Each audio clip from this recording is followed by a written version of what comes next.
Testing with the audio. Hello, hello. Are we streaming? I think we are. Hello. Oh, lag. There's some lag. Whoops.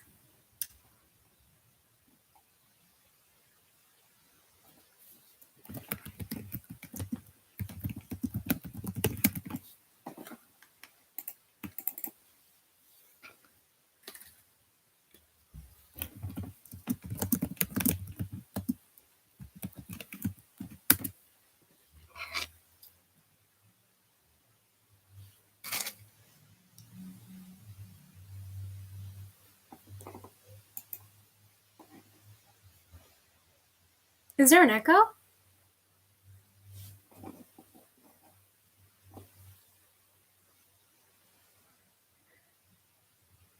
I think there's an echo, but I'm not too sure. Discord.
She reached up and adjusted the rearview mirror so she could see herself. She always expected to see pain, anger, and sorrow written on her face, but they never were. Her cheeks were pink, and her round face looked almost cheerful, like always. Her first week living with Aunt Jen, she heard the same things over and over when Aunt Jen introduced her. What a pretty child. What a happy-looking child she is. Charlie always looked like she was about to smile, her brown eyes wide and sparkling, her thin mouth ready to curve up, even when she wanted to stop. The incongruity was a mild betrayal. She ran her fingers through her light brown hair as though that would magically fix this slight frizziness, and put the mirror back into position. She turned the car back on and searched for a radio station, hoping music might bring her fully back to reality. She flipped from station to station, not really hearing what any of them were playing, and finally settled on an AM broadcast with a host who seemed to be yelling condescendingly at his audience. She had no idea what he was talking about, but the brash and annoying sound was enough to jar her back into the present. The clock in the car was always wrong, so she checked her watch. It was almost time to meet her friends at the diner they had chosen, near the center of town. Charlie pulled back onto the road and drove, letting the sound of the angry talk radio host soothe her mind. When she reached the restaurant, Charlie pulled into the lot and stopped, but did not park. The front of the diner had a long picture window all across it, and she could see right inside. Though she had not seen them for years, it took her only a moment to spot her friends through the glass. Jessica was easiest to pick out from the crowd. She always enclosed pictures in her letters, and right now she looked exactly like her last photo. Even seated, she was clearly taller than either of the boys, and very thin. Though Charlie could not see her whole outfit, she was wearing a loose white shirt with an embroidered vest, and she had a brim cap perched on her glossy, shoulder-length brown hair, with an enormous flower threatening to tip it off her head. She was gesturing Okay, trying to find a way to see this better with the lights. This is pretty good. Carlton looked like an older version of his red-headed childhood self. He still had a bit of a baby face, but his features were refined, and his hair was carefully tousled and held in place by some alchemical hair product. He was almost pretty for a boy, and he wore a black workout shirt, though she doubted he'd ever worked out a day in his life. He slouched forward on the table, resting his chin in his hands. Beside him, John sat closest to the window. John had been the kind of child who got dirty before he even went outside. There would be paint on his shirt before the teacher handed out the watercolors. I'll be right back. Before they came near a playground, and dirt under his fingernails just after he washed his hands. Charlie knew it was him because it had to be, and he looked completely different. The grubbiness of childhood had been replaced by something crisp and clean. He was wearing a neatly pressed, light green button-down shirt, the sleeves rolled up and the collar open, preventing him from looking too uptight. He was leaning back confidently in the booth, nodding enthusiastically, apparently absorbed in whatever Jessica was saying. The only concession to his former self was his hair, sticking up all over his head, and he had a 5 o'clock shadow, a smug adult version of the dirt he was always covered in as a kid. Charlie smiled to herself. John had been something like her childhood crush, before either of them really understood what that meant. He gave her cookies from his Transformers lunchbox, and once in kindergarten he took the blame when she broke the glass jar that held colored beads for arts and crafts. She remembered the moment when it slipped from her hand, and she watched it fall. She could not have moved fast enough to catch it, but she would not have tried. She wanted to see it break. The glass hit the wood floor and shattered into 1,000 pieces, and the beads scattered, many colored, among the shards. She thought it was beautiful, and then she started to cry.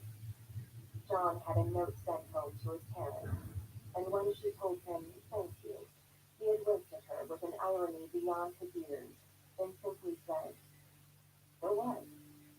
After that, John was allowed to come to her room. She let him play with Stanley and Theodore, watching anxiously the first time he learned to press the buttons and make them move. She would be crushed if he didn't like them, knowing instinctively that it would make her think less of him. They were her family. But John was fascinated as soon as he saw them. He loved her mechanical toys, and so she loved him. 2 years later, behind a tree beside her father's workshop, she almost let him kiss her.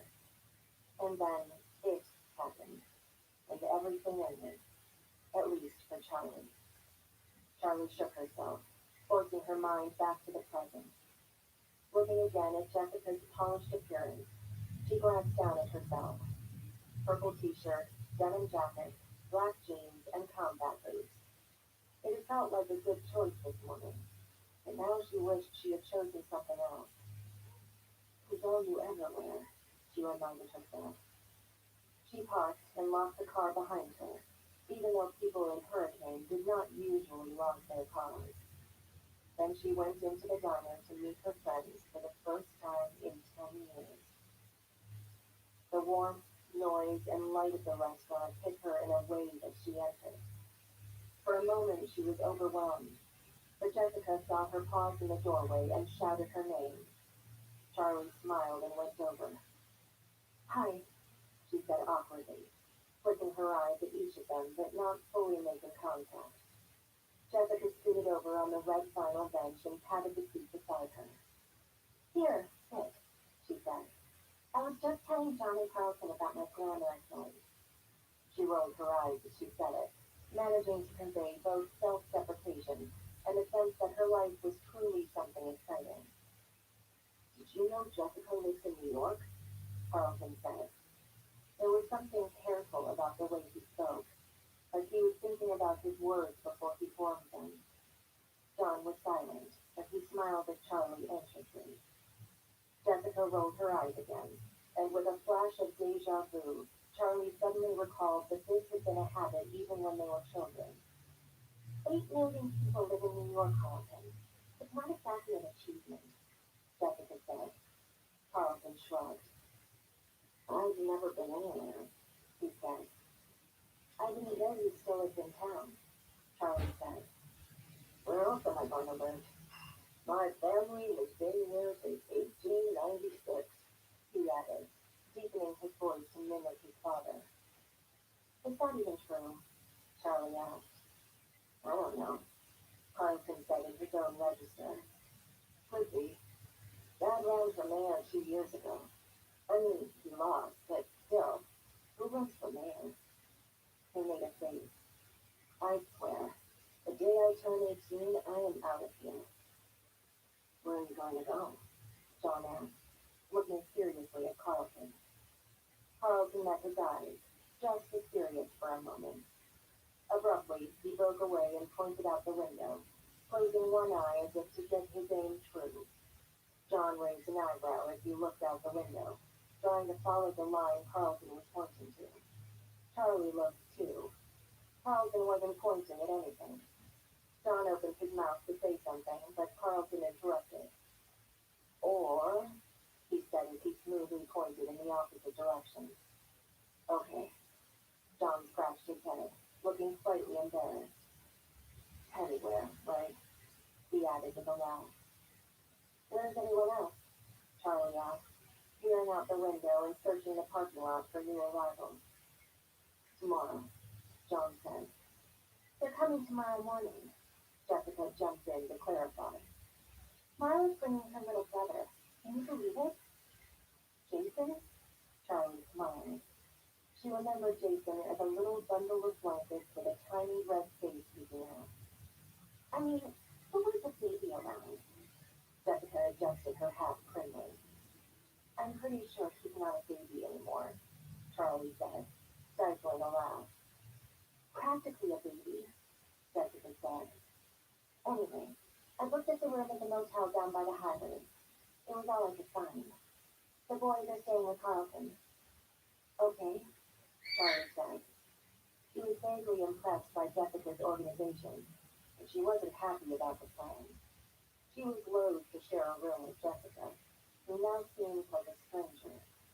Jessica had become the kind of girl who intimidated her, polished and immaculate, speaking as though she had everything in life figured out. For a moment, Charlie considered going back to her old house for the night, but as soon as she saw it, the idea repelled her. That house, at night, was no longer the province of the living. Don't be dramatic, she scolded herself. But now John was speaking. He had a way of commanding attention with his voice, probably because he spoke less often than everyone else. He spent most of his time listening, but not out of reticence. He was gathering information, speaking only when he had wisdom or sarcasm to dispense. Often it was both at once. Does anyone know what's happening tomorrow? They were all silent for a moment, and the waitress took the opportunity to come over for their order. Charlie flipped quickly through the menu, her eyes not really focusing on the words. Her turn to order came much faster than she was expecting, and she froze. Um, eggs, she said at last. The woman's hard expression was still fixed on her, and she realized she had not finished. Scrambled, wheat toast, she added, and the woman went away. Charlie looked back down at the menu. She hated this about herself. When she was caught off guard, she seemed to lose all ability to act or process what was going on around her. People were incomprehensible, their demands alien. Ordering dinner shouldn't be hard, she thought. The others had begun their conversation again, and she turned her attention to them, feeling like she had fallen behind. What would Ken say to his parents?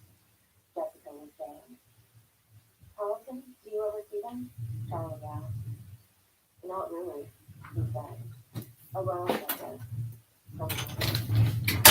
And sometimes they say they can't see me, Jessica said, with a note of worldly disapproval in her voice. Charlie said nothing, but she thought, how could they not? His body had never been found. How could they not have secretly hoped he might come home, no matter how impossible they knew it was? How could they leave the only home Michael knew? It would mean really, finally giving up on him. Maybe that was what his scholarship was, an admission that he was never coming home. Charlie was acutely aware that they were in a public place, where talking about Michael felt inappropriate. They were, in a sense, both insiders and outsiders. They had been closer to Michael, probably more than anyone in this restaurant, but, with the exception of Carlton, they were no longer from Hurricane. They did not belong. She saw the tears falling on her paper placemat before she felt them, and she hurriedly wiped her eyes, looking down and hoping no one had noticed. As she looked up, John appeared to be studying his silverware, but she knew he was serious. She was grateful to him for not trying to offer comfort. John, do you still write? Charlie asked. John had declared himself an author when they were about six, having learned to read and write when he was 4, a year ahead of the rest of them. At the age of 7, he completed his first novel and pressed his poorly spelled, inscrutably illustrated creation on his friends and family, demanding reviews. Charlie remembered that she had given him only 2 stars. John laughed at the question. I actually do my E's the right way these days, he said. I can't believe you remember them. But I do, actually. Yeah. He stopped, clearly wanting to say more. What do you write? Carlton obliged, and John looked down at his plate now, speaking mostly to the table. Um, short stories, mostly. I actually had one published last year. I mean, it was just in a magazine, nothing big. They all made suitable noises of being impressed, and she looked up at him, embarrassed but pleased. What was the story about? Charlie asked. John hesitated, but before he could speak or decide not to, the waitress returned with their food. They had all ordered from the breakfast menu: coffee, eggs and bacon, blueberry pancakes for Carlton. The brightly colored food looked hopeful, like a fresh start to the day. Charlie took a bite of her toast, and they all ate silently for a moment. Hey, Carlton, John said suddenly. Whatever happened to Freddy's anyway? There was a brief hush. Carlton looked nervously at Charlie, and Jessica stared up at the ceiling. John flushed red, and Charlie spoke hastily. It's okay, Carlton. I'd like to know too. Carlton shrugged, dabbing at his pancakes nervously with his fork. They built over it, he said. What did they build? Jessica asked. Is there something else there now? Was it built over or just torn down? John asked. Carlton shrugged again, quick, like a nervous tick. Like I said, I don't know. It's too far back from the road to see. I haven't exactly investigated. It might have been leased to someone. I don't know what they did. It's all been blocked off for years, under construction. You can't even tell if the building is still there. So they could still be in it? Jessica asked with a spark of excitement breaking through. Like I said, I don't know, Carlton answered. Charlie felt the diner's fluorescent light glaring down on her face, suddenly too bright. She felt exposed. She barely eaten, but she found herself rising from the booth, pulling a few crumpled bills from her pocket, and dropping them on the table. I'm going to go outside for a minute, she said. Smoke break, she added hastily. She chided herself for the clumsy lie as she made her way to the door, jostling past the family of four without saying excuse me, and stepped out into the cool evening. She walked to her car and sat on the hump, the metal drenching slightly under her weight. She took in breaths of the cool air as if it were water, and closed her eyes. You knew it would come up. You knew you would have to talk about it, she reminded herself. She had practiced on the drive here, but forced herself to think back to happy memories, to smile and say, remember when? She thought she was prepared for this, but of course she had been wrong. Why else would she have run out of the restaurant like a child? Charlie? She opened her eyes and saw John standing next to the car, holding her jacket out in front of him like an offering. You forgot your jacket, he said, and she made herself smile at him. Thanks, she said. She took it and draped it over her shoulders, then slid over on the